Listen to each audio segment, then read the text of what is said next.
আচ্ছা, তোমাদেরও নিশ্চয়ই আমার মতন এই কম্বিনেশনটা ফাটাফাটি লাগে। ভাত, টক ডাল, পটল ভাজা, ডিমের অমলেট। একটা ডিম ফাটিয়ে তাতে নুন, হলুদ, পেঁয়াজ কুচি, লঙ্কা কুচি দিয়ে ভালো করে নেড়ে কড়াইতে তেল দিয়ে ডিমের গোলাটা দিয়ে দিলাম। ভালো করে নেড়ে ছেড়ে ডিমটার অমলেট করে নিলাম।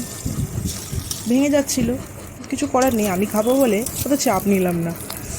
আবার উল্টে পাল্টে ভালো করে লাল লাল করে ভেজে নিয়ে তুলে নিলাম। এবার রয়েছে লম্বা লম্বা করে কাটা পটল, তাতে নুন, হলুদ, সামান্য চিনি দিয়ে ভালো করে নেড়ে নিলাম। কড়াইতে তেল গরম করে সেগুলোকে খুব সুন্দর করে ভেজে নিলাম। কচি পটল ভাজা এক্সিলেন্ট। তাছাড়া ভাতের সাথে পটল ভাজা, আমের ডাল আর ডিমের অমলেটটা নিয়ে নিলাম।